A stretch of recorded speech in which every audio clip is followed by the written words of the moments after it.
মা শব্দটি মনে আসলেই মনের ভেতর মায়া মমতার ভার অসম্ভব মাত্রায় বেড়ে যায়, যেটার ভার বইবার সামর্থ্য মনে হয় না কোনো রক্ত মাংসের মানুষকে দেওয়া হয়েছে। যে মমতা আর যে ভালোবাসার রক্ষাকারী দেওয়াল হয়ে আপনাকে ঘিরে থাকে সবসময়, প্রতিটি মুহূর্তে সেই মায়া মমতাপূর্ণ ভালোবাসা আপনি একমাত্র আপনার মা থেকেই পাবেন। আর কারো পক্ষে এভাবে নিঃস্বার্থভাবে ভালোবাসা সম্ভব হয় না। মা বরাবরই আপনাকে ভালোবেসে যাবে, যদিও আপনি তাকে হাজারো কষ্ট দিন, দুঃখ দিন। আর পিনিক পায়ের আজকের পর্বে আপনাদেরকে কিছু ভিন্নধর্মী মায়েদের সাথে পরিচিত করাবো, যেগুলো দেখে আপনারা মায়ের এক ভিন্ন ধরনের চিত্র দেখতে পাবেন।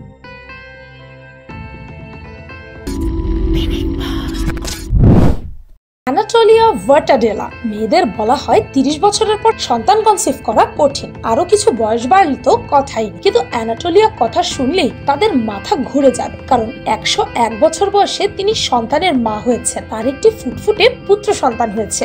যদিও এটি প্রথম সন্তান নয়, এটি তার 17তম সন্তান। এর আগে আরো 16 সন্তানের জন্ম দিয়েছেন তিনি, কিন্তু এই সন্তানের জন্ম দেওয়া সম্ভব হয়েছে ডিম্বাশয় প্রতিস্থাপনের মাধ্যমে। 1998 সালে তার স্বামী মারা যান। এরপর তিনি ইন্টারনেট থেকে 26 বছর বয়সী এক শুক্রাণুদাতা খুঁজে বের করে মা হয়েছেন। 69 সন্তানের মা, সন্তান জন্ম দিয়েও হতে পারে বিশ্ব রেকর্ড। জন্মদানের ক্ষেত্রে নতুন রেকর্ড গড়েছেন রাশিয়ার এক নারী। একটি দুটি নয়, তিনি মোট 69টি সন্তানের জন্ম দিয়েছেন, আর তাতেই তার নাম ছড়িয়ে পড়েছে বিশ্বজুড়ে। Guinness book of world record অনুযায়ী পৃথিবীতে সবচেয়ে বেশি সন্তান জন্ম দিয়েছেন রাশিয়ার সুইয়া গ্রামের কৃষক ফেওডর বাসিলিয়েভের স্ত্রী। এই নারী সর্বমোট 27 বার প্রেগনেন্ট হয়েছেন। এর মধ্যে যমজ শিশুর জন্ম দিয়েছেন 16 বার, 3টি করে বাচ্চার জন্ম দিয়েছেন 7 বার, 4টি করে বাচ্চার জন্ম দিয়েছেন 4 বার। সর্বমোট 69টি বাচ্চার জন্ম দিয়ে বিশ্ব রেকর্ড করেছেন এই নারী। তবে সবচেয়ে আশ্চর্যের বিষয় হলো 69টি বাচ্চার মধ্যে 67টি বাচ্চা এখনো বেঁচে আছে। রাশিয়ান ওই মহিলা এতগুলো সন্তানের জন্ম দিয়ে খুব গর্বিত বলেই জানা গেছে। সন্তান যমজ হলেও বাবা আলাদা। যমজ সন্তানের জন্ম দিয়েছেন মা, কিন্তু জন্মের আগে সন্তানের বাবাকে নিয়ে সন্দেহ এবং সেখান থেকে ডিএনএ টেস্ট, আর এতেই বেরিয়ে এলো যমজ ওই দুই সন্তানের বাবা ভিন্ন দুই পুরুষ। 19 বছরের এই নারী ব্রাজিলের গোইয়াস প্রদেশের ছোট্ট শহর মিনোরোসোর বাসিন্দা। তিনি একই দিনে দুইজন ভিন্ন ভিন্ন পুরুষের সঙ্গে যৌন মিলনের পর প্রেগনেন্ট হয়ে যান, আর এরপরই গর্ভধারণের 8 মাস পর গর্ভে থাকা যমজ সন্তানের আসল বাবা কে সেটি নিয়ে তার মনে সন্দেহ জাগে। পরে সেই সন্দেহ দূর করতে যে দুই পুরুষের সঙ্গে তিনি যৌন মিলন করেছিলেন তাদের একজনের ডিএনএ পরীক্ষা করান তিনি। এই নারীর দৃঢ় বিশ্বাস ছিল ওই ব্যক্তি তার দুই পুত্র সন্তানের জৈবিক বাবা হবেন, কিন্তু যা ফলাফল আসে তা অবিশ্বাস্য। ডিএনএর ফলাফলে দেখা যায় ওই দুই ছেলে সন্তানের মধ্যে একজনের সঙ্গে তার ডিএনএ যদিও মিলেছে, অপরজনের সঙ্গে আবার মিল নেই। পরে আরেকজনের ডিএনএ টেস্ট করে দেখেন অন্য সন্তানটির সাথে মিলে যাচ্ছে তার ডিএনএ। এই ঘটনাটি খুবই বিরল এবং মানব ইতিহাসে এখনো পর্যন্ত 20তম হেটেরোপ্যারেন্টাল সুপার ফেকুন্ডেশনের ঘটনা এটি। নাটালি সুলাইমান 2009 সালে একসাথে 8টি সন্তান জন্ম দিয়ে খবরের শিরোনামে এসেছিলেন নাটালি। এটি শুনতে আজব লাগলেও একসাথে 8টি সন্তানের জন্ম দিয়েছেন তিনি। কিন্তু এর চেয়ে আজব ব্যাপার হচ্ছে কোনো পুরুষ সঙ্গীর সাহায্য ছাড়াই এতগুলো সন্তানের জন্ম দিয়েছেন তিনি। আইভিএফ চিকিৎসার মাধ্যমে ভ্রূণগুলো জরায়ুতে সঞ্চালন করে সর্বমোট 8টি সন্তানের জন্ম দেন তিনি। আমেরিকার মাটিতে এমন ঘটনা খুবই বিরল, এমনকি সারা পৃথিবীতে এটি প্রথম এবং একমাত্র ঘটনা। 8 সন্তানের ভরণ পোষণের জন্য তাকে অনেক কষ্ট করতে হয়েছে, যদিও এখন তার মতো 14টি সন্তান আছে এবং সরকারের সাহায্যে সবার ভরণ পোষণ হচ্ছে।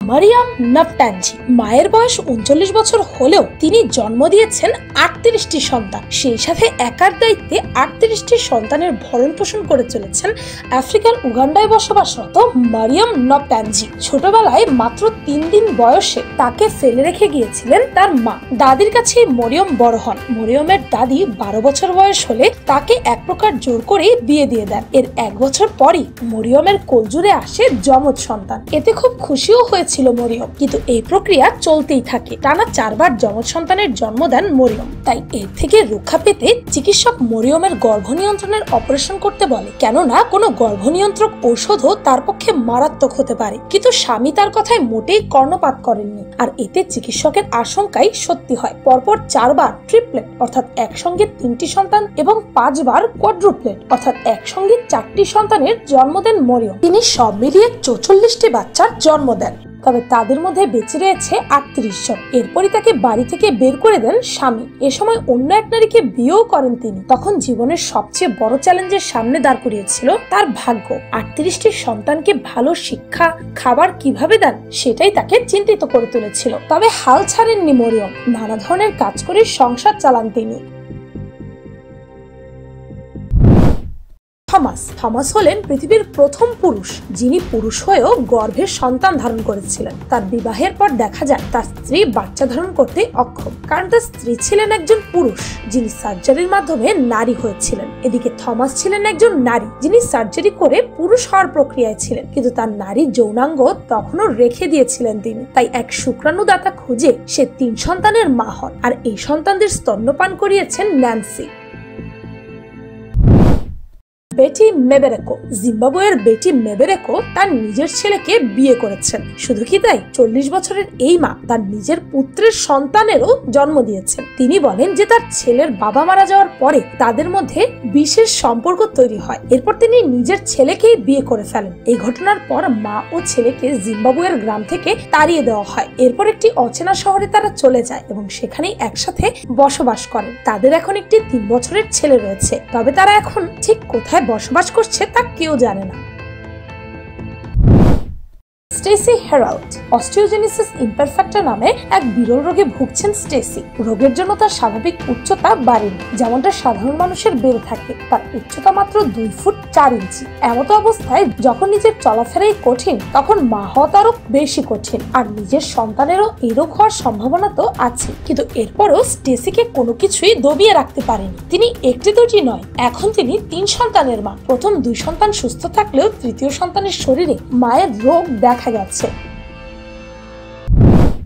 মঙ্গাই আম্মা। ভারতের অন্ধ্রপ্রদেশের 74 বছর বয়সী এক নারী প্রথমবারের মতো মা হয়ে বিরল রেকর্ড গড়ে তোলেন। তারপর আবার বিয়ের 57 বছর পর 2 কন্যা সন্তানের জন্ম দিয়েছেন তিনি। ভারতের অন্ধ্রপ্রদেশের পূর্ব গোদাবরী জেলার দাক্ষারাম ব্লকের নেলাপার্থিপোতো গ্রামের বাসিন্দা সে। 1962 সালের 22 মার্চ ইরামতি রাজা রাওকে বিয়ে করেন মঙ্গাই আম্মা, কিন্তু সেই থেকে নিঃসন্তান ছিল ওই দম্পতি। পরে ইনভিট্রো ফার্টিলাইজেশন অর্থাৎ IVF এর মাধ্যমে গর্ভধারণ করেন নেলাপার্থিপোতো। 74 বছর বয়সে সন্তানের পিতা হতে পেরে খুশি রাজা রাও। এই ঘটনাটি খুবই বিরল, কিন্তু তারা নিজ সন্তান পেয়ে এখন বেশ সুখেই আছেন। সেক্সটুপ্লেক্স। একসঙ্গে 2টি বা 3টি সন্তান জন্ম দেওয়ার ঘটনা হয়তো শোনা যায়, কিন্তু 6টা বিস্ময়কর শোনালেও এমন ঘটনাই ঘটেছে পোল্যান্ডের এক হাসপাতালে। পোল্যান্ডের ক্রাকু শহরের ইউনিভার্সিটি হাসপাতালে একসঙ্গে 6 সন্তানের জন্ম দিয়েছেন 29 বছর বয়সী এক নারী। মা এবং তার সদ্যজাত সন্তানরা সবাই ছিল সুস্থ। চিকিৎসা বিজ্ঞানের ভাষায় একসঙ্গে 6টি বাচ্চার জন্ম দেওয়ার ঘটনাকে বলা হয় সেক্সটুপ্লেক্স। আর পোল্যান্ডে এমন ঘটনা এবারই প্রথম। 6 সদ্যজাত শিশুর মধ্যে 2টি ছেলে এবং 4টি মেয়ে। তাদের ওজন 890 গ্রাম থেকে 1 কেজি 300 গ্রামের মধ্যে। গর্ভাবস্থার 29 সপ্তাহে 6টি সন্তানের জন্ম দিয়েছেন ওই নারী। এর আগে ওই নারীর 2 বছর বয়সী একটি পুত্র সন্তানও ছিল। সেক্সটুপ্লেট এরপরও ওই নারীকে টুইটারে অভিনন্দনও জানিয়েছে পোল্যান্ডের প্রেসিডেন্ট অ্যান্ড্রেস দুদা।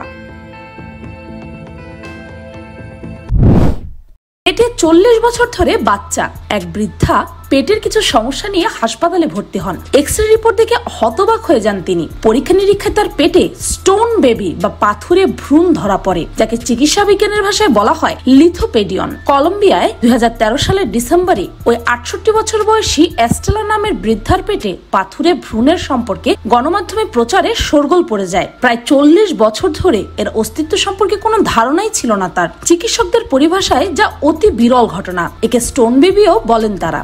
গর্ভের বাইরে ভ্রূণের জন্মের পর তার লিথোপেডিয়নে পরিণত হওয়ার ঘটনা 1.5 থেকে 1.8% মধ্যে ধরা পড়েছে। এই ভ্রূণের উপর ক্যালসিয়ামের পরত জমতে থাকে, তাতেই মৃত ভ্রূণটি শক্ত হতে শুরু করে।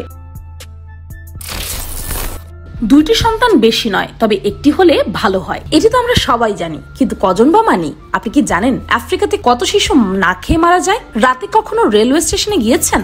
না গিয়ে থাকলে একবার যাবেন। কত লোক খোলা আকাশের নিচে ঘুমাচ্ছে, একবেলা কোনো রকমে খেয়ে দিন পার করছে। আর পৃথিবীতে তো মানুষ শুধু খাওয়ার জন্য আসে না। আপনি যে শিশুটাকে জন্ম দিলেন, তাকে কি আপনি সকল সুযোগ সুবিধা দিতে পারছেন? আপনি কি তাকে সঠিক শিক্ষা দিতে পারছেন? সততার শিক্ষা দিতে পারছেন? শুধুমাত্র তখনই বেশি সন্তান জন্ম দেওয়া উচিত যখন তখন আপনি তাদের সমানভাবে সব সুযোগ সুবিধা দিতে পারবেন। ভিডিওটি ভালো লাগলে আপনার ফ্রেন্ডস এন্ড ফ্যামিলির সাথে শেয়ার করতে পারেন। আর পিনিক চ্যানেলটিকে সাবস্ক্রাইব করে বেল আইকনে অল নোটিফিকেশন অন করতে ভুলবেন না। জানো আমি ফাল্গুনী, আজকের মতো পর্যন্তই, দেখা হচ্ছে পরের ভিডিওতে।